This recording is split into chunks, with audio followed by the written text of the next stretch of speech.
anya futugo mun darura ukacha ameta yoro la banike yoro ni ko chamawna o hadmadanya ko ye munum be kola madola amba fe ka me ka se hakamina antise ka me o ni wati sera ka soro amatlamin na ala sona anna blay fo wati were inshallah ambe soro ka temena yo assalamu alaikum wa rahmatullah ramo بسم الله. وعليكم السلام ورحمة الله وبركاته. الحمد لله رب العالمين والصلاة والسلام على أشرف الأنبياء والمرسلين سيدنا محمد وعلى آله وصحبه وسلم تسليما إلى يوم الدين وبعد. يقول الحق سبحانه وتعالى فاسألوا أهل الذكر إن كنتم لا تعلمون. صدق الله العظيم. على ضوء هذه الآية البينة معنا فضيلة الشيخ والإمام محمود ديكو سوف يرد على أسئلة المستمعين التي ترد إلى الإذاعة خلال أسبوع. أنبا المو أنبا فوق والمن ده أنكر مغاني أنغا المامي الشيخ والإمام محمود ديكو أبنا أوغاني نغالي جابي من غالي من شيرا أرجو إسلامك ما. الشيخ محمود ديكو السلام عليكم ورحمة الله. وعليكم السلام ورحمة الله وبركاته. نغالي دم دم بأمبولو يا السيرا أرجو ما إن شاء الله تعالى أنبي الله سبحانه وتعالى دلي أكاني نغالي جابي نغايما نغالي فلو فلو ندغكنا ما حكم الأوراد ومن أين هذه الأوراد وكيف بدأت هذه الأوراد. أيوة نعم. كو وردو أكيتي بيشغدي وردو ننو أبورا يرجمي وردو ننو أدمنا شغيا جمنا. نعم ما شاء الله. بسم الله الرحمن الرحيم. سبحانك اللهم وبحمدك أحمدك ونسألك العفو والعافية وسبحانك اللهم لا علم لنا إلا ما علمتنا إنك أنت العليم الحكيم اللهم علمنا ما ينفعنا وانفعنا بما علمتنا وصلى الله على محمد وآله وصحبه وسلم. السلام عليكم ورحمة الله وبركاته. وعليكم السلام. Silamɛw an bɛ ala tanu ka ala fo ka waleɲuman dɔn ka salatu caman n'o ye kisi ni nɛɛma caman k'a ɲini ala fɛ a k'a kɛ danfɛnw lasɔn harama kan n'o ye an kuntigi Muhamadi ye sallallahu alayhi wa sallam a n'a dungenw n'a jɛɲɔgɔnw bɛɛ lajɛlen an b'a ɲini ala fɛ ya rabbi ala ma y'a fara an bɛɛ lajɛlen n'o bɔra la an b'aw fo ni alisilamɛya ka folikan ye n'o ye k'a ɲini ala fɛ a ka kisi ani baraka ni nɛɛma kɛ ne ni aw ni silamɛ kelen kelen bɛɛ lajɛlen kan. Amin. K'a ɲini ala fɛ ya rabbi ala k'an bɛn sababa. An b'a fɔ cogo min ɲininkali ninnu tuma dɔ la ni ɲininkali dɔw nana a jaabili bɛ gɛlɛya an ma gɛlɛya in kun tɛ dɔwɛrɛ ye an bɛ a kow ɲɛni ni hakili ye barisa min anw ka laɲini ye min o ye ɲɛni de. Kuma minnu bɛ yen n'a kumaw ka gɛlɛn mɔgɔw ma ni a tacogo a bɛ kɛ ni hakili n'a ma kɛ ni hakili ye gasi bɛ se ka don a la o kumaw tuma dɔ la an bɛ tɛmɛ a kun na k'a sɔrɔ ko wɛrɛ tɛ nka fɛn dɔw bɛ yen a bɛ wajibiya n'a nana amanatul ilm lɔnni yɛrɛ ka lanaya o b'a wajibiya mɔgɔ kan min bɛ wele ko honnêteté intellectuelle a b'a wajibiya mɔgɔ kan ni ko nana ayiwa a bɛ se ka faamuya cogo min na lɔnni sira fɛ anw seko hakɛla a n'an seko damajira la an b'o jira an badenw na nka anw ka laɲini tɛ ka maa ka kow lagosi wali i bɛ ko min na k'o lagosi wali i bɛ baara min na k'a lagosi wali i ye fɛn min faamu k'o lagosi o tɛ anw ka wuli ye anw ka wuli ye yan ye yɔrɔ ye maaw bɛ ɲininkali kɛ ka faamuyaw sɔrɔ ayiwa anw seko damajira mana kɛ min ye faamuya cogo la an b'a di maaw ma o de ye anw ka laɲini ye mɔgɔ caman b'a fɔ ko ayiwa olu tɛ hakɛto ɲini bon anw bɛ hakɛto ɲini tiɲɛ yɛrɛ la parce que hadamaden ye hadamaden de kuma a gasintan man ca i bɛ ko dɔ fɔ i yɛrɛ fɛ gasi tɛ nka a bɛ se ka kɛ dɔ ma gasi ye bon hakɛto ɲini tɛ baasi ye to ɲini tɛ baasi ye min ye wurudiko kibaruya ye walima mun don a daminɛna cogo di i y'a dɔn wurudi ye arabu kan de Naam. Wala wurdi yere la sali ye mi abora kalima min warada wurdu koroyi ina fo maami idumine be femme kan ni ko be dala sogoma wula fe ibeta ka segi be jita ibeta ibenna hadama dembe femme nga ibeta ka sego ka we wurdi wala ma warada ma amadiyan warada al wird al mawrud wirdu koroyoyi ibeta ka segi femme nga o de koroyo ko wird arabu kan do ba wele ko lazimu ibe dumi femme nga atara ina fo mami ko be dala ibeta ibe jita ibeta ibe segi ben sogoma ibeta wula fe ibeta mobe wurdi yere kalima yi amana na lanyini ye femme o ye ma bitaka segi femme nga dungu do ibake o ye wurdi o komi ndo ani islamiyana na du nyogon na du ncogo dola mi ni wurdi fora doro amba famu cogo mina hakilawla o ye zikiri koroye jumɛn ala tɔgɔ min ni maa dumini b'a kan a bɛ fɔ ko wurdi n ye wurdi minɛ o sɔrɔla cogo di a daminɛ ye daminɛ cogo jumɛn ye anw bɛ min faamu a la n'an bɛ se k'a fɔ sariya yɛrɛ fɛ k'o de y'a daminɛ cogo ye o ye fɛn min n'a sabatira k'a fɔ alakira sallallahu alayhi wa sallam a hijiralen ka bɔ Makan ka taa Madina muhajiru n'aw tugura alakira nɔfɛ alayhi salatu wassalam muhajiru ye Makan dugule minnu limaniyara n'u y'u ka du bila u ka nafolow bila u tɛgɛlankolon taara alakira nɔfɛ alayhi salatu wassalam u jɛna ni o fantanya in n'o dɛsɛbatɔya in bɛɛ lajɛlen ala kama olu talen ye u taara maa dɔw sɔrɔ o ye Madina dugulenw ye o ye al-ansaru olu bɛ u ka yɔrɔ la ye u ka forow tor'u bolo u ka magasinw tor'u bolo ayiwa u bɛ jago la u ka placew la u ka sugu la parce que u ka dugu de don dɔn ninnu de nana olu ye dunanw i ni maa min jɛra n'a kɛra i jatigi ye n'a kɛra maa ɲuman ye a bɛ sɛnɛ yɔrɔ d'i ma a bɛ sigi yɔrɔ d'i ma sugu la maa minnu ma o sɔrɔ olu caman kɛra ahlu sufaw ye olu taara don misiri kɔnɔ jatigila yɛrɛ t'u la ni misiri in tɛ ɔ tuma min ni u mɛnna ten ni alakira alayhi salatu wassalam ni kɛlɛbolo bɛna wuli a b'o fɔ maaw ye o tuma maaw bɛ ɲaamɛw di u bɛ nafolow di maa minnu b'a di o ye ansaruka ninnu de ye parce que a b'olu de bolo n'a fɔra ko an ka nafakati kɛ n'a fɔra k'an ka jakabɔ a ko bɛɛ lajɛlen y'u ye ala ko don muhajirina ninnu minnu bɛ yen ni fantanw don olu nana keleya u taara alakira sɛgɛrɛ sallallahu alayhi wa sallam ko kirama ذهب أهل الدثور بالأجور كلها فانتجوا نوع النفلتجوا ولو ترى بaraji beye utawu makashi ala kirala alayhi salatu wassalam yusalluna kama nusalli ulu be seli koma ambe seli chugom ube sun koma ambe sun chugom wa ube tilaka nafulo bubulo ube ni here bara nunu mbeke na fara ko ayeta jihad la ay nafulo bo ay ninge ulu de babo okuma utara ni baraji beye kira kuma alayhi salatu wassalam okuma ntuna fɛn di aw ma wa fɛn min ma taa baraji ɲɔgɔn sɔrɔ i mana fɛn o fɛn kɛ i t'a tigila mɔgɔ bɔ baraji la fo ni maa min ye aw ta ɲɔgɔn kɛ o tuma anw bɛ se k'a fɔ fɛn fɔlɔfɔlɔ min dira nin minɛ nin ye wurudi ye k'i dumuni kan a dira di cogo min n'i bɛ se k'a fɔ k'o de ye ko lasali ye o ye nin ye o don na alakira k'u ma alayhi salatu wasalam n bɛ min d'aw ma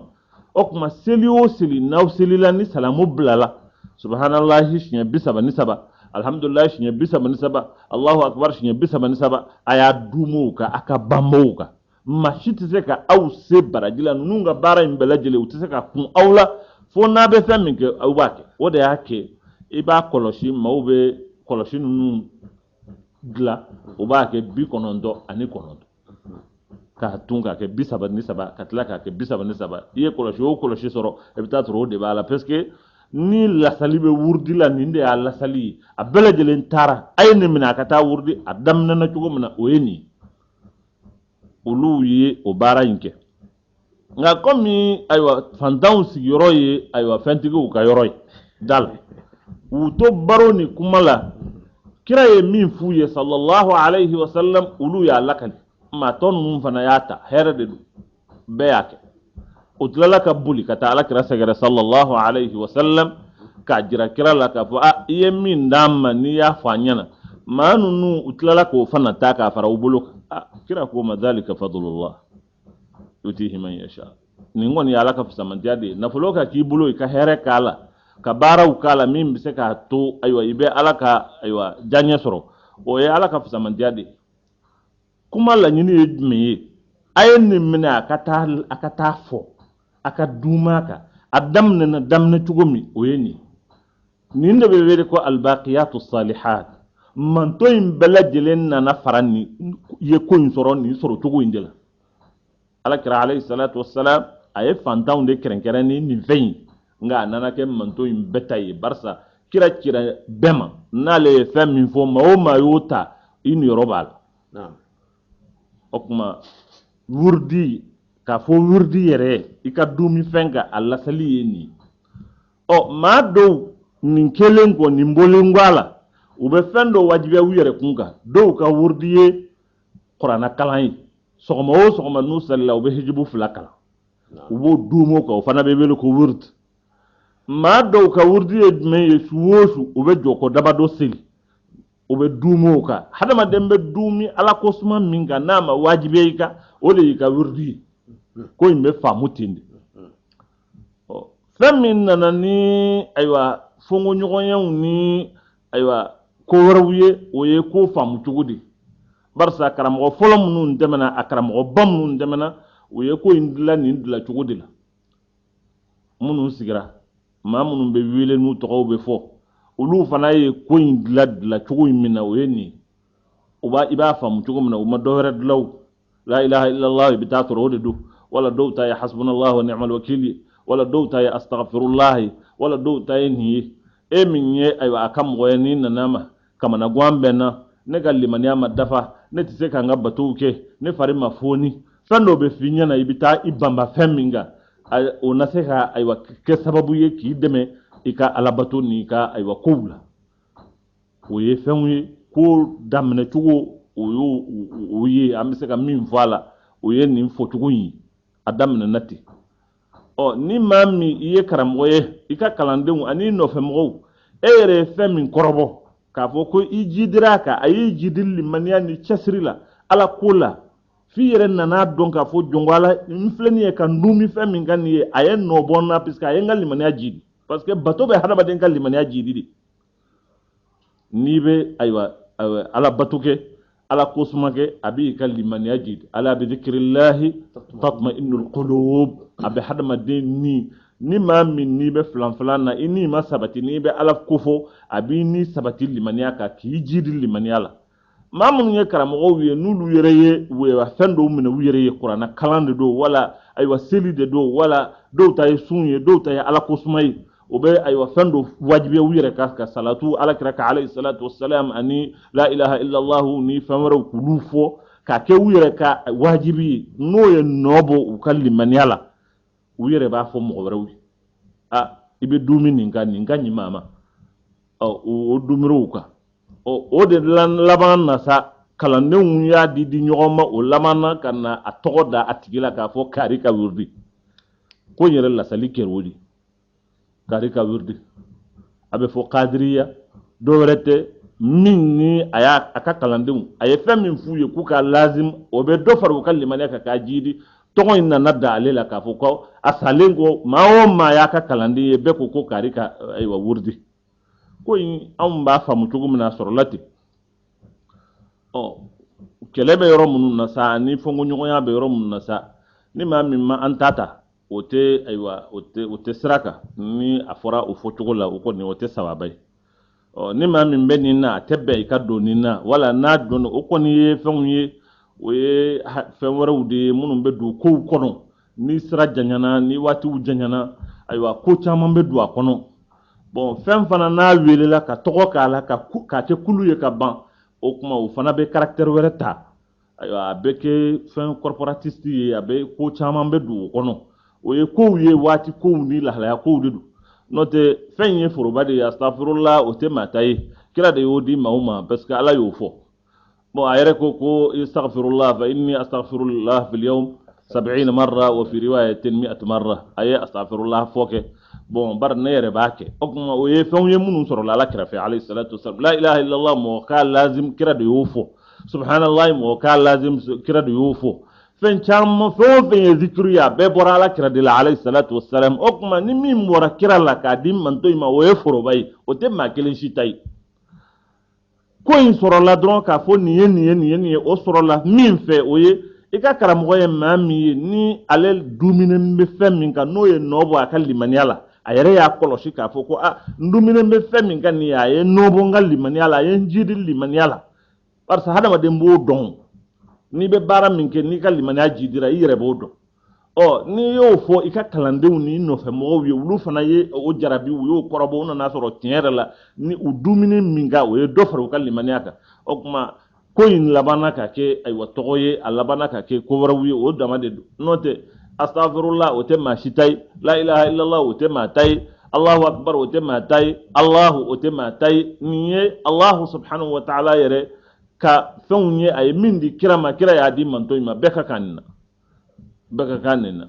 i y'a minɛ mɔgɔ bolo i m'a minɛ mɔgɔ bolo an kɔni ka faamuya la a bɛɛ ye lahalaya kelen min ye a tɔ in sa n'o ye a silisilaw n'a minɛ cogo n'a bila cogo in o tɛ anw ka baabu ye anw b'a faamu cogo min na o tɛ o faamu cogo in o fana ye baabu wɛrɛ ye minnu faamubaw olu bɛ yen olu b'a faamu ten olu ka baara ye o cogo ye anw kɔni m'a faamu o faamu cogo la wallahu subhanahu wa ta'ala a'lam an b'a fɛ ka min fɔ dɔrɔn k'a fɔ n bɛ nin wurudi wala wurudi k'a di ni lasali b'a la o ye an filɛnen ye ka min fɔ o kuma siga t'a la alakira ye nin di sahabaw ma ka tila k'a f'u ye k'u ka dumiya bon kira ye maaw fana sɔrɔ minnu ye sahabaw ye u sigilen a taara muso dɔ sɔrɔ ayiwa fɛn caman a nawa ta de bɛlɛkisɛ caman wala mɔgɔ se k'a fɔ o tunnen b'a kɔrɔ n'a ye subhanallahi fɔ a b'a ta k'a bila n'a ye nin fɔ a b'a ta k'a bila fo alakira alayhi salatu wasalam k'a ma ne bɛ fɔcogo jira i la fɔcogo min ka nɔgɔ i ma ni nin ye n'i y'o fɔ siɲɛ kelen a bɛ komi ayiwa a bɛ siɲɛ 1000 hakɛ d'i ma a y'o fɔ a ɲɛna donc o bɛɛ ye dalilu ye minnu b'a jira k'a fɔ mɔgɔ ka fɛn dɔ fɔ ayiwa k'o zikiriw ka o lazim o kɔni tɛ baasi wɛrɛ ye nka a tɛ se ka di fo ni y'a di bon ani fɛn caman caman minnu bɛ fɔ a kun kan ni donna la nin de bɛ sɔrɔ nin de bɛ kɛ tan nin de bɛ kɛ tan nin de bɛ kɛ tan o kɔni ye fɛnw ye fɛn minnu bɛ mɔgɔw su pour que i ka don a la kuma ninnu sa kuma caman de fɔlen bɛ kuma ninnu na o ye kalandenw ka kumaw ye sabu hadamaden i ka karamɔgɔ i bɛ fɛn caman fɔ a kan i yɛrɛ bɛ fɛn fɔ a kan fɛn min ni ayiwa o ye kanu kojugu de ye hali maa minnu bɛ balontankow ni fɛnw na bɛɛ b'i ka tɔnw lapasa k'a lapasa k'a lapasa i bɛ fɛn min fɔ a kan o ye kojugu o ye fɛn bɛɛ ye hadamaden mana don ko la ni tɔgɔ dara la k'a kɛ kulu ye ka ban k'a kɛ tɔn ye i b'a lapasa de o tuma o lapasali la kuma caman bɛ fɔ fɛn caman bɛ fɔ tuma dɔ la fɛn minnu n'i y'a suma ni sariya ye ayiwa a faamuya bɛ gɛlɛya i ma e min t'a kɔnɔ bon fo mɔgɔw k'a faamu o ye hadamaden yɛrɛ ka tabiya de ye i ye fɛn o fɛn kanu i bɛ o ko lakali fo ka taa se yɔrɔ la tuma dɔ la i bɛ dantɛmɛ k'a la o ye hadamaden ka ko de ye dɛ o ye hadamaden ka ko de ye donc o caman bɛ sɔrɔ ko in na o de ye bɛnbaliya minnu ni a bɛ don maaw ni ɲɔgɔn cɛ tuma dɔ la aw ye nin fɔ nin tɛ tiɲɛ ye aw ye nin fɔ nin tɛ tiɲɛ ye nin fɛn o fɛn filɛ nin ye maa minnu kalannen don ni u ye ikhlasu kɛ k'u dusukun jɛya ka ko in a ɲinini dilanli ɲinini ye o bɛ se ka sigi k'a kuma fɔ yɔrɔ minnu bɛ yen ni ayiwa o ye dantɛmɛ kumaw ye k'a faamu k'a fɔ o ye partisanw ni maa wɛrɛw ka kumaw ye parce que o bɛ kow la a bɛ fan bɛɛ fɛ i bɛ kulu o kulu la n'a welela kulu ka ban aw yɛrɛ ka aw yɛrɛ ni ɲɔgɔn cɛ n'a ye fɛn dilan ka kulu ka tɔgɔ dɔ nin na ka tɔgɔ dɔ nin na ni tanafusu kɛra dɔrɔn a bɛ kɛ ko dɔ y'aw ni ɲɔgɔn cɛ o ye hadamaden ka tabiya de ye o ye hadamaden ka tabiya ni fɛn o fɛn kɛra fila ye ka ban nin tɔgɔ ye nin ye nin tɔgɔ ye nin ye o tuma a bɛ na ni ayiwa ɲɔgɔn dan ni rivalité ani fɛn caman ani bɛɛ b'i ta in lapasa bɛɛ bɛ i ta in fɔ k'a ɲɛ bɛɛ b'i ta in fɔ ka dɔ in fɔ k'o kɛ cogo dɔ la bɛɛ b'a jira k'a fɔ ni min t'an ta in na o tɛ ɲuman ye bon a kuma caman bɛ yen i bɛ taa sɔrɔ maa min yɛrɛ ye kojugu bɔ ale m'o fɔ a hakilina t'o ye a taabolo t'o ye nka ko in n'a mɛnna sira la ka taa fɛn caman bɛ nɔrɔ a la ka taa min yɛrɛ y'a dilan n'o tigi nana a kunbɛn la ala a bɛ fili a ma o ye hadamadenya tabiya de ye o bɛ kow la fo maaw k'a faamu donc nin si min filɛ nin ye kɛlɛ ni wɔyɔ kun t'a la nin bɛɛ lajɛlen responsabilité bɛ maa minnu kun kan o ye maa minnu kalannen don n'o bɛ diina don ni maa n'i ye ni dunga bɔ ko la k'a ko laɲini ni ala ye k'a laɲini ni diina yɛrɛ dilali ye nin bɛɛ bɛ faamu ko lasali ye min ye a daminɛna cogo min na ayiwa ko minnu nana la o ye hadamadenya kow ye la gestion humaine ni hadamaden yɛrɛ bɛ bolo bɛ fɛn min na fili bɛ don hakilina bɛ don ni dunga bɛ don ko wɛrɛw bɛ fara ko kan ka taa bon ko caman bɛ don kow la minnu bɛ na ni nin minnu bɛ na ni ayiwa ɲɔgɔn faamubaliya ye parce que lettre tigi ye kuma caman fɔ mɔgɔw tɛ ɲɔgɔn faamu o kow la cogo di pourquoi ninnu b'a fɔ k'an ye nin ye nin b'a fɔ k'an ye nin ye o ye bɛɛ ye kuma caman ye ne b'a fɛ kuma in ka faamu dɔrɔn karamɔgɔ ko de don anw b'a fɔ nin ye anw ye maliki mɔgɔw ye nin b'a fɔ k'anw ye shafi'i mɔgɔw ye nin b'a fɔ an ye hanafi mɔgɔw ye nin b'a fɔ nin ye o tɛ dɔwɛrɛ ye o kɔrɔ tɛ k'a fɔ k'anw tɛ diina kelen na koyi fo ko in ka faamu diina ko to ye ne y'a fɔ n ka kuma caman sen fɛ k'a fɔ ko confusion bɛ don yɔrɔ min na maaw bɛ diina ni tarika de confondre ɲɔgɔn na ko kelen tɛ diina o ye sirata de o de la n'an selila an b'a fɔ ihdina sirata al-mustaqim ihdina sirata al-mustaqim ni ala y'a fɔ yɔrɔ o yɔrɔ ka diina yɛrɛ fɔ a bɛ sirata de fɔ tarika kɔrɔ ye i bɛ dumuni fɛn min kan dɔrɔn ko kɔrɔ min bɛ yen n'i bɛ dumuni o kan k'i jija o kan wa an law istaqamu ala tariqati la asqaynahum ma'an ghadaqa fɛn min dir'i ma kɔrɔlen i k'i jija o kan o ye sira dilanlen ye a b'i bolo nka n'i ye diina fɔ o ye ko kura ye o de bɛ confusion nati anw ka jamana kɔnɔ kariw ka diina nin ye diina kura ye nin ye nin ye n'i ye diina fɔ ka ban a kɛra a damana ko de ye fo a ka faamu diina wɛrɛ tɛ yen silamɛya ye diina kelen de voilà mazahibuw bɛ yen yani ara'u bɛ yen fɛn faamu cogo bɛ se ka kɛ yen différentes écoles interprétation n'o ye ka ko lakali cogo la n'a faamu cogo la o bɛ yen mais diina kɔni ye kelen de ye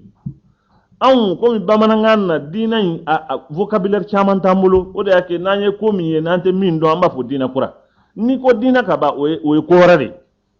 diina tɛ yen diina ye kelen de o ye silamɛya de mazahibuw bɛ yen o ye ayiwa fɛnw ye o ye écoles ye malikikaw ye ko in faamu tan shafi'iw y'a faamu tan nin y'a faamu tan ayiwa hanafiw y'a faamu tan dɔw ye nin fɔ tan an karamɔgɔ ibn taymiya ye nin fɔ a la ibn juzi ye nin fɔ ibn qayyim ye nin fɔ o ye kalanko ni faamuya ko o taabolow n'o sɛgɛsɛgɛ de ye o ni diina kura tɛ ɲɔgɔn ye sira la n'i ye diina fɔ ka ban o ye religion de ye religion révélée o de bɛ wele ko diina ni ko kura o komi a bɛ i n'a fɔ ni silamɛya bɛ yen ko wɛrɛ nana o de bɛ wele ko diina kura bon bamanankan na nin de bɛ maaw bila ɲɔgɔn na nin ye diina kura mɔgɔw ye nin ye kariw taabolo kura ye nin ye nin ye bon n'i y'o fɔ ka ban a bɛ na ni fɛn ye astafirullah tɛ fɛn kura ye subhanallah tɛ fɛn kura ye alhamdulillah tɛ fɛn kura ye la ilaha illallah tɛ fɛn kura ye wa kulu si tɛ yen min ta don nin ye silamɛya de ta ye o tuma a tɔ faamuya tɔ min bɛ yen o ye karamɔgɔ minnu bɛ yen ni i ka karamɔgɔ a yɛrɛ ye fɛn min tajiriba k'a yɛrɛ la kɔrɔ ye karamɔgɔ de ye o wajibiya a yɛrɛ kan o kɛra taabolo ye n'a selila tuma o tuma n'a tilala a bɛ nin kɛ n'o ye nɔ bɔ a ka limaniya la k'a ka limaniya jidi a yɛrɛ fana b'a kɔnɔ jɛya k'o fɔ a ka kalandenw ye kalandenw b'o di ɲɔgɔn ma a laban o bɛ tila k'a fɔ ko nin ye karamɔgɔ ka taabolo ye bon o ni diina kura tɛ kelen ye dɛ bon o faamuya cogo nin fɔra wa nin ma fɔ wa a fɔra nin fɔ cogo in na a ma fɔ nin cogo in na an y'a faamu tan aw m'a faamu tan o fɔɲɔgɔnya minnu bɛ mɔgɔw cɛ o ye kalan yɛrɛ ka faamuya cogo ani hadamadenw ka hakili dayɛlɛlen don ka se hakɛ min na ani bɛ kow faamuya cogo min na o y'o taabolow ye bon o tɛ ban ka kɛ kow la donc an bɛ se ka min fɔ wurudi yɛrɛ kibaruya la o ye nin ye a tɔ sa n'o ye a silisila n'a dicogo minnu bɛ sen n'a nin ye bon ne tɛ o baabu mɔgɔ ye n bɛ min dɔn a la o ye nin ye bon ni a bɛ wajibiya n kan parce que n bɛ hakɛ min dɔn lɔnni kibaruya de don ni n ko n tɛ nin dɔn n ma tiɲɛ fɔ parce que n bɛ nin dɔn ni hadamaden i bɛ min dɔn n'i ɲininkali o la i ka kan k'o jaabi i ka dɔnta hakɛ ye min ye o ye nin ye an b'a ɲini ala fɛ ala k'an mɛn sababa ma. Amin. ɲininkali filanan حكم زيارة القبور جورا اليوم منو بك قبرنا أكيد يجمع إسلامنا أيوة يا دو زيارة القبور نوي كتا قبر جوراي فامو يا تشوغو دي بكوين شريعي فندو فوالا دينا ديرا مامي منوي على كراي صلى الله عليه وسلم أمان توان يرما أي دينا ينكودي فيه أي كابلا سرك ko ni bake sinzi yoro do bila min ye lasali ka kanga min laje qur'ana ya fo ni fojogola wala alakira ya fo ni fojogola wala munum be alakira kofe nulu ni kira de jera nulu ya famu we amene kira la wo noro no famu ya la yo duma ulu ya famu ya ka wala ka bila yoro mi oyoyi kumfe ko tala o sababula alakira alayhi salatu wassalam aye jarayin ayadla Islamaya damnana mau kumbeta ziara like nga san Islamaya kanna u kumbella damunu ke ziara la ubo barakele inke o kele alakira yu bali akobo ziara ko ayo bla to barsa waya soro mau Islamaya amame Islamaya nana ladami ni mau kumbake u ka ziara korowla o ladama wuli ka boyin volo barsa Islamaya ma fenfu ye ziara kola o kuma kira yu bali ko kaburu do yere naye ma shudon ka ba akana sey tuguni tuma min ni maw kaldi ya kokora maw katabiya wuyele mana ka bo uka lada koro uka ujanyana ma uni islamiya inana dili kira tilala ka uya mariya uka segi kata kaburu jura o de la be fo kuntu nahaytukum an ziyaratil qubur فزوروها فإنها تذكركم بالآخرة كراكوما صلى الله عليه وسلم كنت قريب من نكون يافوي كاكا دبلا ودي كنت نكون go aka dabla aka ziyara kaburun o ziyara dabla nga sizan aya dura barsa a durali nafa bala o nafa yejme abaw hakli jigila harako ikata jo ikama kuna ma badu aye nyen ko tigiya ke ka green ke ka fembele jelenge alabana adalen filen ye bogola atise ka foike atununa ika do kuna abi la tashi abi la miri ika do ke o tigila mai alaka ayo yoro no yayi ika do ke yere kunye ebina laban yoro mna alaka ki ma herei o te bashi okma kata bo kabrula nin bo don chugoina kaddu idun tola ka salamu bulula assalamu alaikum ya ahla dar qaumin mu'minin kaddu ko assalamu alaikum fo barsa sufa na horma de bula ma ka kanga min danga kana do ka fo shudo kitu ite salamu bulula okuma kira ko na do nuka aka salamu bulula aka foli bulula oye an ga foli tugoyi do bita fleru ni faunde ta ka da me an be salamu de bla voilà ka foko salamu kishibauka amunun dalembeyan muminu jongna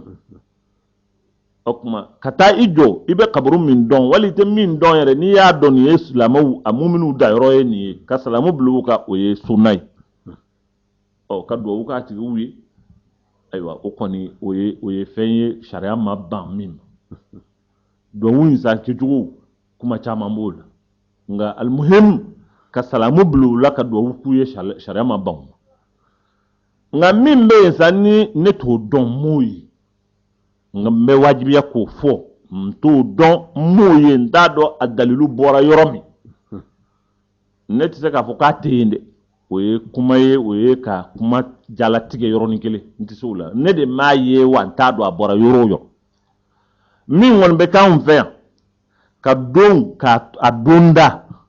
ka foko ni ndo masina sangono be ka fara nyon ga angata karima masina jura ne ta do ko ni o bora yorom ka dogoda ko ni ka wile madake ka communique uge ka jama wuli ay tanga fara nyon ga ta jura ni ndo masina ne to do barsa min kafsa be no ya ala kire sallallahu alaihi wasallam ne ma ye seben fauna ka fo don keren yana ko ya ziyara duyi mai ma sebeni ma me kafo ko o kunye sahaba u kala dai kira ko ni be alayhi salatu wassalam ni ma min sarayi so maka diyo wula ka di ye o waati o waati ka di ye i bɛ taa jura don ma fɔ a la waati ma fɔ a la voilà min ye ka a dɔgɔma da k'a fɔ ko an ka fara ɲɔgɔn kan an bɛ ka taa ayiwa bɛɛ fana n'i bɛ taa i bɛ i ŋaniya siri ayiwa i taa kun ye min ye ni mɔgɔ min b'e la k'i ka taa o fɔ o yɔrɔ la k'o bɛ dilan o kɔni anw ye min kalan k'a fɔ ko silamɛya sariya y'o fɔ ani nin kɛcogo in kɔni ayiwa anw kɔni ka faamuya la o tɛ kelen ye ni mɔgɔ bɛ kuma i bɛ kuma k'a dan hakɛ la anw ka faamuya la o to o cogo ye ɲɛ yɛrɛ la an m'a ye wa alakira alayhi salatu wassalam k'a fɔ ko bi de o ko yɛlɛmana o tun bɛ yen kunun ayi sɛbɛnfɛn fɛn o fɛn bɛ yen an m'a y'a la wa an bɛ kitabu minnu kalan an bara yan n'an b'o dɔn kabini gali al-Akhdari al-Risala al-Ashmawi al-Qurtubi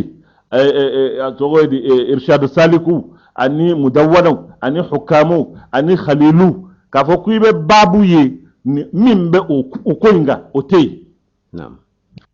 yɔrɔ ka taa fara ɲɔgɔn kan k'an sigi o yɔrɔ la bɛɛ bɛ taa lahara ko t'i kunkolo la n'i bɛ taa de denko de b'i la i bɛ taa de nafoloko de b'i la i bɛ taa de nin de b'i la ka taa o la an b'o min kɛ ka taa ni hadayaw ye ka t'o fili o kaburuw kan tiɲɛ yɛrɛ la anw ye min kalan sariya la a tɛ kɛ ten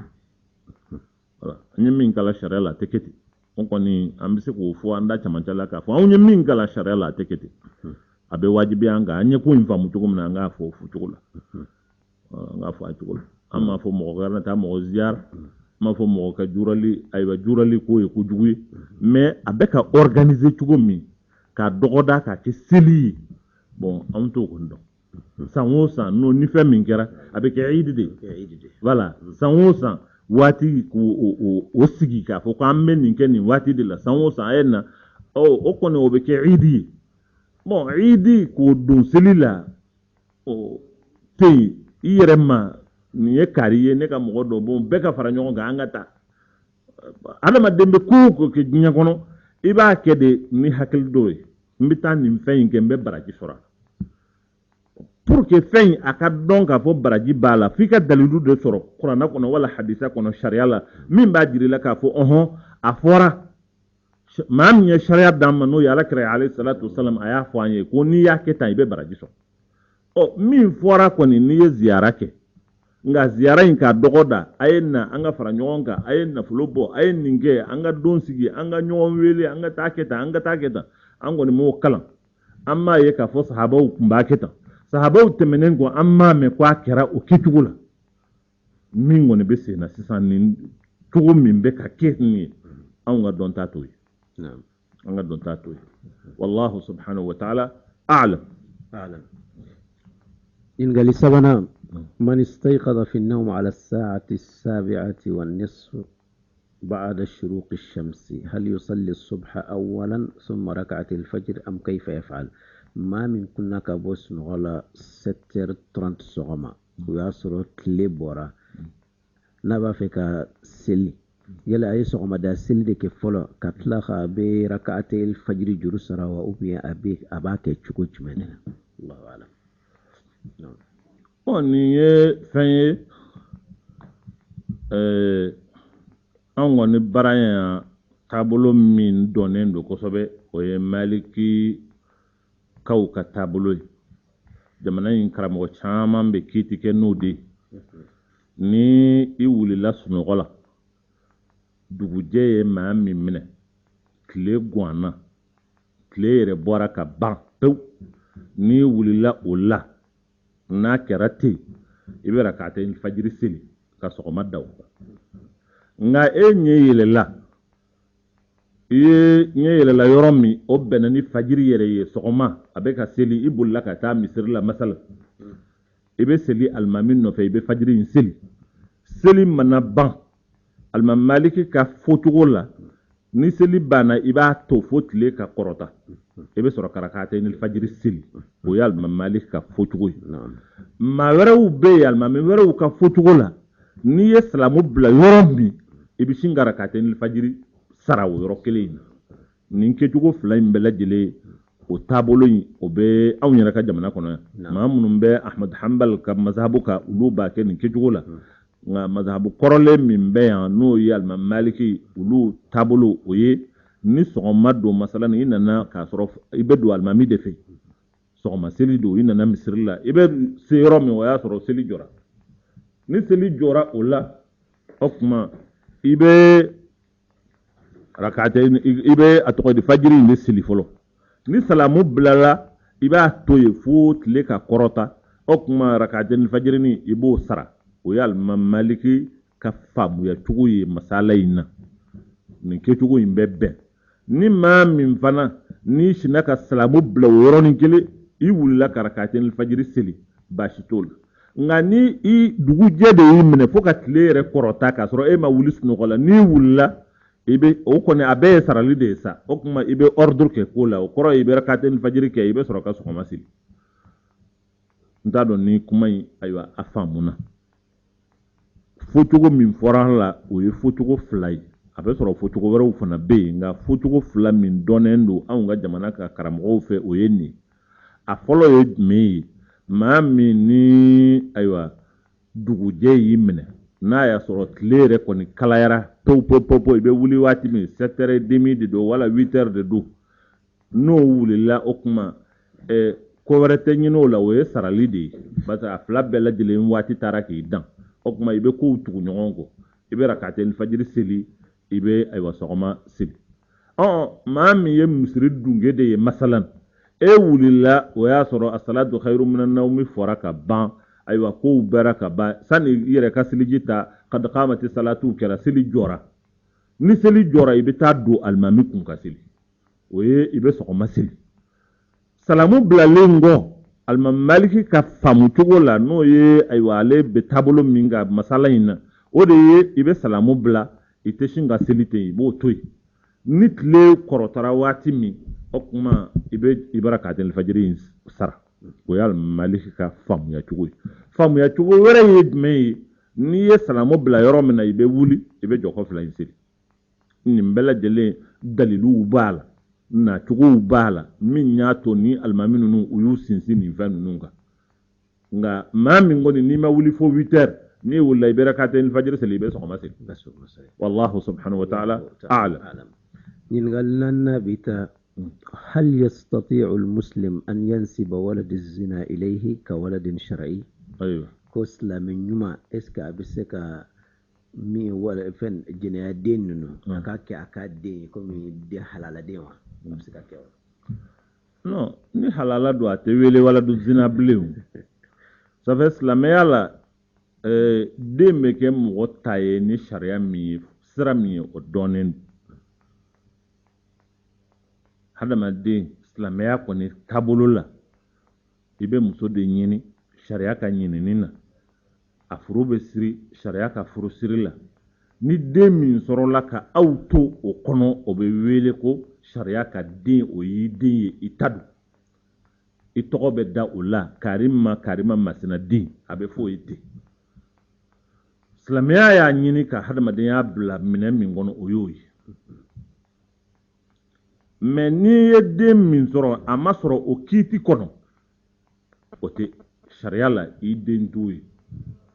sariya bɛ den d'i ma ni hukumu minnu ye olu tɛ yen o tuma sariya b'i kumaniya o den ma c'est-à-dire a bɛ komi punition de ni e ye taara fɛn sɔrɔ i m'a sɔrɔ a sɔrɔ cogo la sariya ka kan k'i nɔ minɛ de a nɔ minɛni in na fɛn yɛrɛ bɛ bɔ si la fɔlɔ o y'a nɔ minɛni ye ani nin ye den ye ɔhɔ i joli don e de y'a wolo tiɲɛ don nka komi i y'a sɔrɔ cogo la sariya ma jɛ ni sɔrɔ cogo min ye sariya bɛ fɛn in bɔ si la i ta tɛ a bɛ danbe ka taa a ba de ma a bɛ danbe ka taa a ba ma a ba de ta ye den ye sariya kɔni na o y'o den ye anw bɛ lahalaya min na sisan den sɔrɔla après i yɛrɛ nana k'a fɔ n den don ɲaare ko ni wala mɔgɔw ko ne n'a bɔlen don bon donc i y'a minɛ k'a kɛ i den ye ka hakɛw bɛɛ d'a ma o kɔni ye hadamadenya ko de ye mais sariya t'o ye maaw bɛ ko caman dilan i ye ko min dilan hadamadenya ko la o ye hadamadenya ko de ye mais sariya o ye kiiti de ye sariya ye mun fɔ sariya la a tɛ bɛn kuma kɔrɔ y'o ye sariya la a tɛ bɛn den bɛ kɛ maa ta ye sariya ye muso ɲini fo cogo min na ni a kɛra ka muso tigiya kɛ o kɛcogo la o jɛɲɔgɔnya min bɛ k'aw ni ɲɔgɔn cɛ ni den min bɔra o la o tuma sariya fɛ o y'i den ye o bɛ nasabu ka taa i ma o de y'a kɛ ni den sɔrɔla o kiiti kɔnɔ i ni den kana bɔ ɲɔgɔn fɛ i ni den yɛrɛ kana kɛ hali lahalaya kelen ye sariya mago t'o la walladhi yusawwirukum fil arhami kayfa yasha ya do ala ko ale de b'aw dilan badɛbɛ la komi a diyara a ye cogo min o tuma a ma wajibiya fo den ni bangebaa ka bɔ ɲɔgɔn fɛ o kayfa yasha ala y'o de fɔ n'a ka di maa ye i fa ye jamajɛ ye a b'i kɛ suruma ye n'a ka d'a ye i fa jɛlen don a b'i kɛ finman ye kayfa yasha ala y'o de fɔ donc a tigilamɔgɔ jɛman don a finnen don o tɛ se ka kɛ critère ye ko den bɛ kɛ nin da ye wala a tɛ k'a ta ye kuma laɲini ye mun ye ni furu kɔni kɛra silamɛya furu sariya fɔra cogo min na furu kɛra ten ni den min sɔrɔla a la o kuma o ye fa ta ye nka silamɛya sariya ye jɛɲɔgɔnya in fɔ cogo min na n'a ma kɛ ten a bɛ komi i taara muso dɔ de suɲɛ parce que sariya m'a d'i ma n'i tɛ den sɔrɔl'o la i bɛ pini ni sariya de bɛ yen i bɛ minɛ ka gɛɲɛ b'i la wala ka rajimu k'i la k'i fara kiriw o ye a punition dɔ ye ni den yɛrɛ sɔrɔla ka i kumaniya den na i ta tɛ o y'a punition dɔ ye o bɛ k'i la kuma sariya ma jɛ n'o ye sariya ma jɛ n'o ye a tɔ in kɔni o ye hadamadenya ka gestion de ye i ye mɔgɔ sɔrɔ wala a kɛra cogo dɔ la ladonbaga ma sɔrɔ a la mɔgɔ tɛ yen min bi i janto a la bon hadamadenya la i hinɛna na i ye a ladon ka kalan ka fɛnw k'a la nka k'a fɔ k'a bɛ danbe ka taa i ma sariya bɛ hakɛ minnu di den ma ale k'o sɔrɔ ayi o kɔni o tɛ yen o dɔ in ye o ye gestion sociale de maa dɔw b'o kɛ u ka damira kama n'o tɛ sariya la i den tɛ a tɔgɔ ma kan ka wele i la a bɛ wele de k'a danbe ka taa a bɛnnakaw ma o de ye ayiwa a sariya ka kiiti ni den kɔni ni ayiwa fa ma dɔn mɔgɔ min na wala maa min sariya fɛ ayiwa sariya ye min fɔ a ma kɛ ten ni den kɔni wolola dɔ de y'a wolo siga si t'o la mais n'i y'a ye a bɛ fɔ mɔgɔ ma k'a fɔ ko k'i tɛ halala ye o kɔrɔ ye k'a fɔ k'i ma wolo sariya kɔnɔ ni sariya ma kɛ ko min na o tigi i bɛ se k'o kɛ cogo di sariya kɔni na a tɛ bɛn Allah subhanahu wa ta'ala alam a tɛ bɛn sariya la kuma jaabi y'o ye ɲininkali duurunan bi ta imra'atun tas'al ma hukmu man nasiya aw shariba wa huwa fi sawmi al-qada ni an balimamuso ka ɲininkali dɔ de ye maa min bɛ sun juru sara de la a ɲinana a ye ji min o ye dumuni kɛ a ka sun kiti bɛ cogo di bon anw b'a fɛ mɔgɔw ka fɛn min faamu kafara yɛrɛ min bɛ wele kafara sunkalo kibaruya la kafara dɔw bɛ so ka mɔgɔ sɔrɔ o tɛ o ni sunkalo tɛ ɲɔgɔn ye sira la mais sunkalo o sunni kafara bɛ maa sɔrɔ lahalaya min na o ye sunkalo kalo de ye kalo min don hɔrɔma kalo de don n'i ye dankari o hɔrɔma in de la sariya b'i pini k'i nɔ minɛ o de bɛ wele ko kafara kafara yɛrɛ de ye k'i ɲɛŋi k'i nɔ minɛ fɛn dɔ bɛ i y'a kɛ i man kan k'a kɛ o tuma pour que maa wɛrɛ kana a ɲɔgɔn kɛ wala i yɛrɛ i ka ladabu i kana segin a ɲɔgɔn ma o tuma ɲaŋini dɔ bɛ da i kan o de bɛ wele ko kafara a bɛ faamu bamanankan na cogo min na o y'o ye o tuma sunkalo a kiiti la kafara bɛ maa sɔrɔ fɛn kelen de la sunkalo kɔnɔ maa min sunkalo yɛrɛ kɔnɔ sunkalo tile fɛ i bɛ sun na i y'i tugu i ye ji min kafara b'i sɔrɔ i y'i tugu i ye dumuni kɛ kafara b'i sɔrɔ i y'i tugu ayiwa i ye kafoɲɔgɔnya kɛ a ka hakɛ to o b'i sɔrɔ o de ye i ye dankari sunkalo a hɔrɔma la nka n'i bɛ sarali la sarali bɛ kɛ waati de la min tɛ sunkalo ye n'i ɲinɛna ka ji min wali ɲinɛna ka ayiwa dumuni kɛ o tɛ kafara ye kafara t'o la kafara t'o la min b'a la i b'a sara i bɛ tile kelen in sara alimami maliki ye kuma in fɔ cogo min na o ye nin ye n'i ye kitabu lajɛ ashalul madarik fi sharhi al-irshad as-salik a bɛ na ni o kuma in a b'a fɔ su ila maliku maliki ɲininkara an man akal aw shariba aw yani jama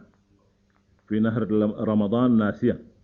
قال عليه القضاء فلا كفارة عليه. عليه بعفو أبن الناي سئل مالك يعني يقول في المدونة سئل مالك أقول كما من فلني كما ينبي كتابه من أوي مدونة وي مالك غانغي وكا كتابه كم مالك ينغرا ما من أيوة أي دمونك أنينانا كدمونك ولا أنينانا كا أيوة جيمي ولا أنينانا فمن بس سungalo أيوة سنتي أيوة دولا كلينك أنينا باتو أما دبا كما يلا أكيد بتشوت مالك كو عليه القضاء فلا كفارة عليه أقوى يتلي كلمي أي دمني كو من أبا ني يدمني كي يحكي جينا يبي دمنا يبي تلتي فكتا تلبا ngani sungolu bana utile kelen iba sarawe maliki dunyo ka famu ya ye koina famu ya were bola famu ya were o ye karamo were ka famu ya ye min sinsilembe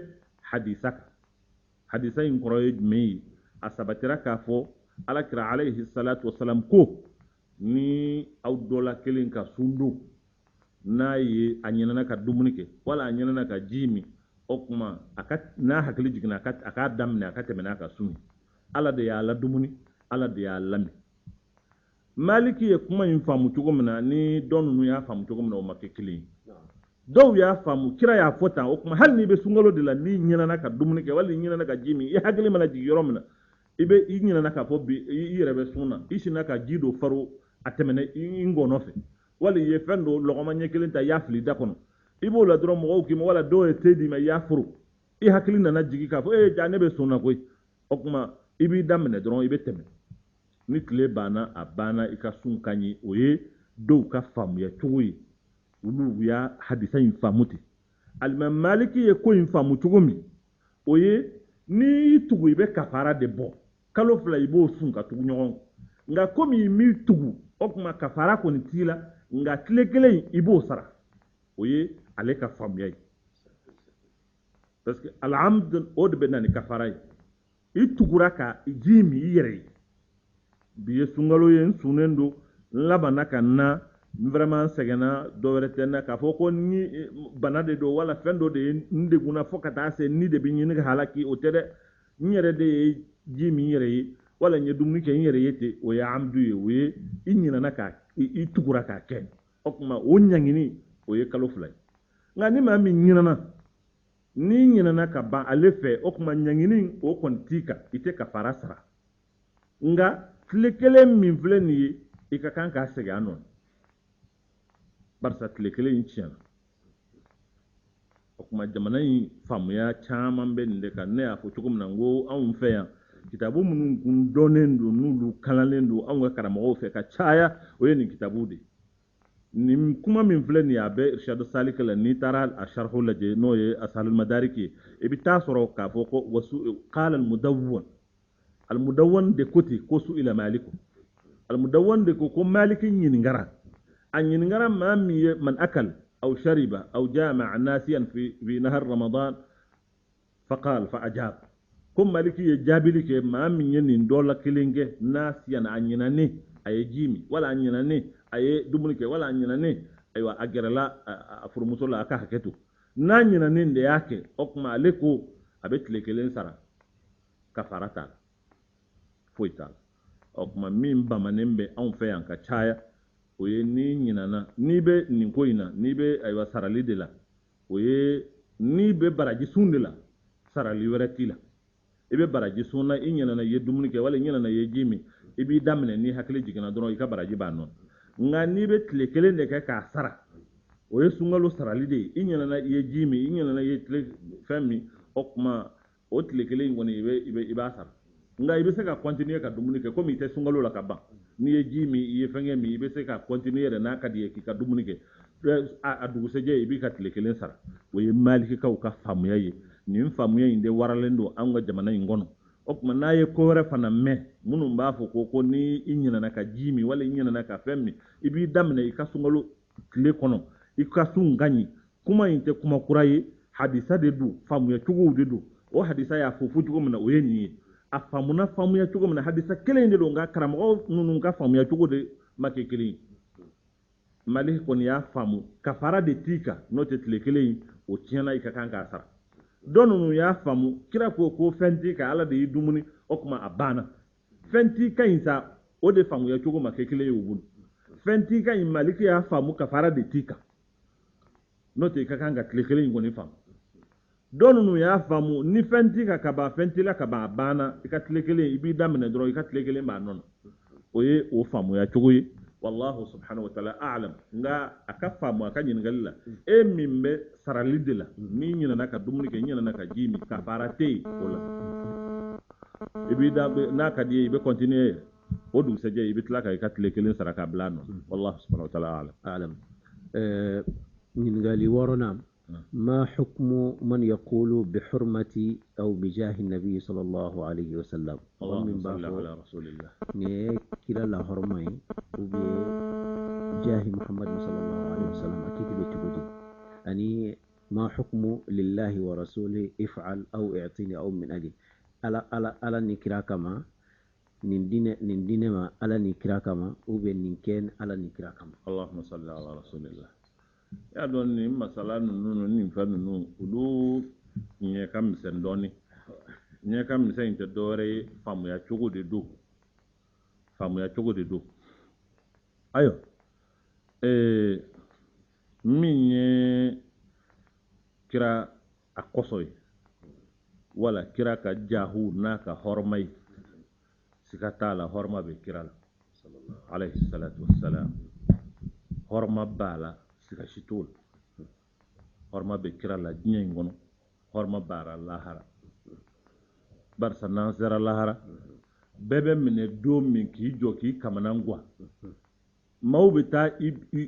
u kɔli maa min na k'u kumabɔ o ye alakira ye alayhi salatu wassalam nabi ɲumanw b'o la cidenw b'o la maa wɛrɛw b'o la o kuma jahu bɛ kira la jahu ye hɔrɔma bɛ maa min na i bonya kama fɛn dɔ bɛ to i kama o bɛ kira la dɛ alayhi salatu wassalam siga si t'o la ko in fɔ cogo a n'a nacogo sa hakiliw de ma kɛ kelen ye o faamu cogo in na bɛɛ bɛnnen b'a kan i tɛ taabolo si ye diinɛ in kɔnɔ min ma sɔn a ma k'a fɔ ko ayiwa hɔrɔma bɛ kira la o taabolo tɛ yen o bɛɛ bɛnnen b'o kan o taabolo tɛ yen a bolo minɛnen o bolo jiginnen o fɛn wɛrɛ o bɛɛ bɛnnen b'a kan k'a fɔ ko hɔrɔma bɛ kira la alayhi salatu wassalam jahu bɛ kira la alayhi salatu wassalam siga t'o la o maa si tɛ min fɔra ɲɔgɔn ko o la safe ko in a bilali yɔrɔw la ani kumaw ni ɲɔgɔn cɛ yɔrɔw o faamuya cogo maaw fɔra ɲɔgɔn ko de la dɔw y'a faamu k'a fɔ tiɲɛ don hɔrɔma bɛ kira la tiɲɛ don bonya bɛ kira la tiɲɛ don ko bɛ to kira kama alayhi salatu wassalam nga yɔrɔw bɛ yen minnu kɛrɛnkɛrɛnlen don k'a di ala ma kelen pewu ani fɛn jɛn t'o la n'i b'o yɔrɔw la n'i b'o kuma suguw fɔ o kuma ko in ka kɛrɛnkɛrɛn k'a kɛ ala kelen ta ye i kana fɛn fara a la hami in bɛɛ lajɛlen y'o de ye n'o tɛ k'a fɔ k'o tigilamɔgɔw u b'a nakari k'a fɔ ko hɔrɔma de tɛ kira la ayi o tɛ ko in bɛɛ lajɛlen ye fɛn dɔ de ye yɔrɔ dɔw bɛ yen Allahu subhanahu wa ta'ala a bɛ keleya o yɔrɔ la o y'ale kelen ka masaya n'a ka ayiwa kelebantiya n'a ka setigiya ani foyi jɛlen t'o la ala yɛrɛ y'o yira lahalaya bɛɛ lajɛlen na k'a fɔ k'ale ye kelen n kelen a ye n de bato n kelen a ye n de wele n kelen a ye dɛmɛ ɲini n fɛ o y'ale ta ye ani fɛn kana ja la nin kuma in fɔ cogo maaw fɛ pour que dɔw k'a faamu kana ala ni fɛn jɛ ani mɛlɛkɛ kana jɛ o la ani nabi ɲuman kana jɛ ani ciden kana jɛ nin y'ale nin yɔrɔ ye a kelen pewu ta don o ye min bɛ wele ko souveraineté absolue c'est-à-dire que a kelen don ani foyi jɛlen tɛ ani foyi la sharika lahu n k'o de bɛ fɔ ashhadu an la ilaha illallah wahdahu la sharika lahu sharika kɔrɔ ye jumɛn ye jɛɲɔgɔn association t'a la c'est-à-dire que ale ta ye min ye ani foyi jɛlen t'a la pour que o ka faamu kumakan wala ayiwa ko wɛrɛ si kana to k'i ka glisse ka don o kɔnɔ maaw ka souci n'u ka hami y'o dɔrɔn de o de y'a to u b'a fɔ ko fɛn dɔ bɛ yen n'i b'a fɔ kana ala ni fɛn fara o n'o tɛ k'a fɔ ko jahu tɛ kira la jahu b'a la hɔrɔma bɛ kira la alayhi salatu wasalam o ye fɛn min n'a sabatilen don maa ma nakari maa tɛ se k'o nakari kuma bɛɛ lajɛlen bɛ yɔrɔ min na o de ye fɛn minnu bɛ yen ni ala kelen pewu ta don i kana ala ni fɛn jɛ o la maa minnu b'a fɔ fana k'i kana ala ni kira fɔ o yɔrɔw la parce que maa dɔw bɛ yen u b'i ɲininka k'a fɔra ko mɔgɔ kana ala ni kira fɔ ayi mɔgɔ bɛ ala ni kira fɔ o ala bɛ fɔ a kira bɛ fɔ o ye wajibi de sauf kuma in n'i y'a tengu yɔrɔ la yɔrɔ dɔ la o kuma maaw bɛ siran ala ni yɔrɔ ye min ye n'a ko k'a ni fɛn tɛ jɛ o la i kana taa fɛn don o yɔrɔnin na ko in bɛɛ b'o yɔrɔ de la i n'a fɔ n y'a fɔ cogo min na n'an ko ashhadu an la ilaha illallah an bɛ min fara kan o ye de wahdahu la sharika lahu i bɛ wahdahu fɔ o kɔrɔ ye kelen pewu don i bɛ tila k'a fara kan la sharika lahu o kɔrɔ ye jɛɲɔgɔn t'a la fɛnw bɛ yen o y'ale kelen ta ye nka k'a ɲini i bɛ min ɲini ala fɛ ala k'a d'i ma kira kosɔn o kosɔn in o bɛ hali i bɛ se ka ala wele ala n ka kira kanu min bɛ n dusukun na o kosɔn nin di yan i bɛ ala wele n'a ye wele cogo don a tɛ wuli pewu fo n'a y'a sɔrɔ i tɛ ala kira fɛ alayhi salatu wasalam n'o tɛ n'i b'a fɛ tiɲɛ yɛrɛ la i tɛ ɲɛsin ala ma n'o ye abada a k'i lasegin maaw bɛ ala wele n'o ye i bɛ ala wele n'i yɛrɛ ka baara ɲuman kosɔn n bɛ ala kira fɛ o kosɔn ala nin kɛ n ye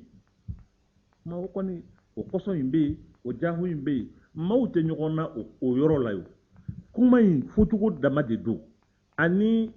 maaw hakiliw yɛrɛ disposelen don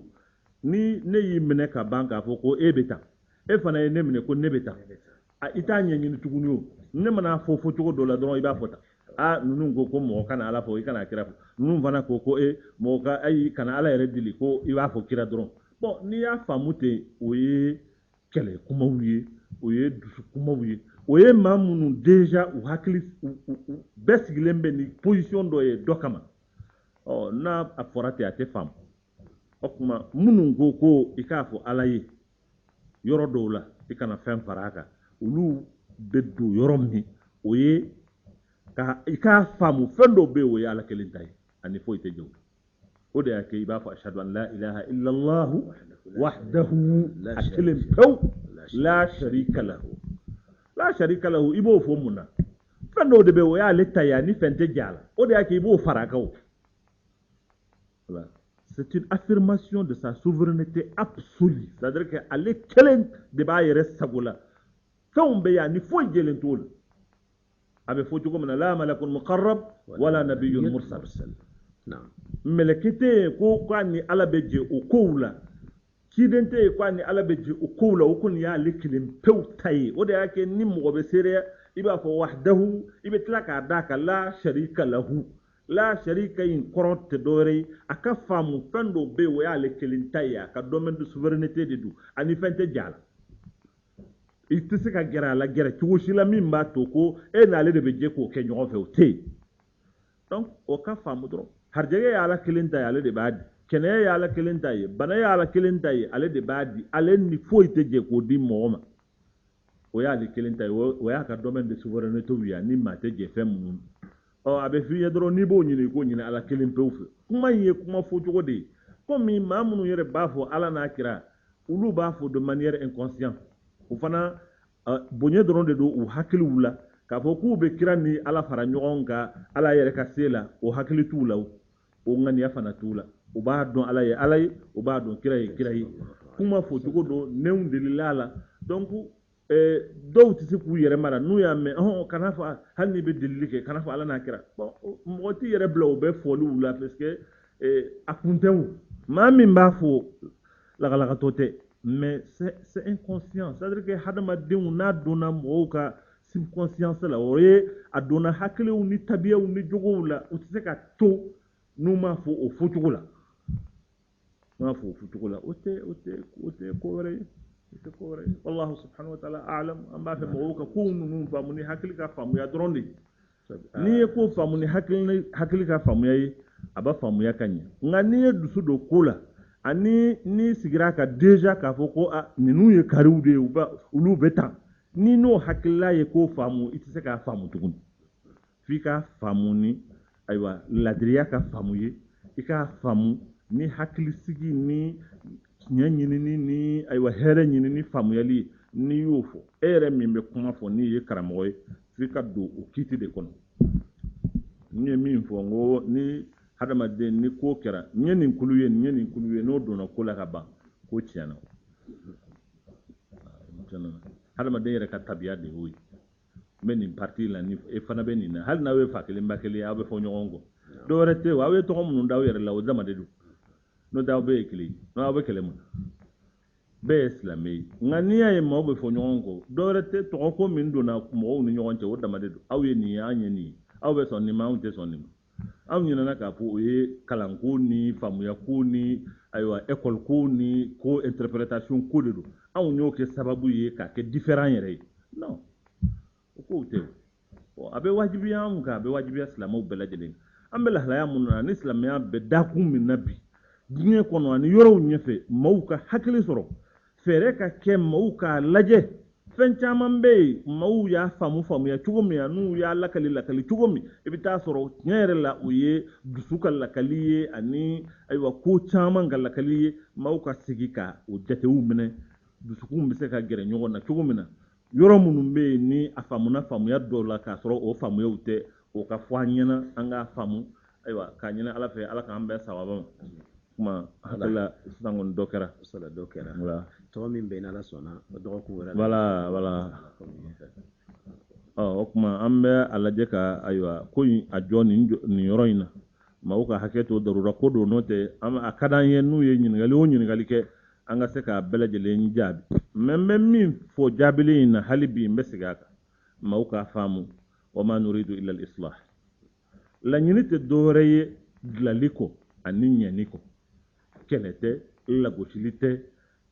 kuma o kuma n'an b'a fɔ n'a bɛ bɔ an nɛnkun kan n'o bɛ kɛ sababu ye ka alakira manto in de fara wala a bɛ kɛ sababu ye ka manto in jɛnsɛn an b'a ɲini ala fɛ ala ka n'o boli an nɛnkun kan nka fɛn o fɛn n'an b'a fɔ n'o bɛ se ka kɛ sababu ye ka manto in gɛrɛ ɲɔgɔn na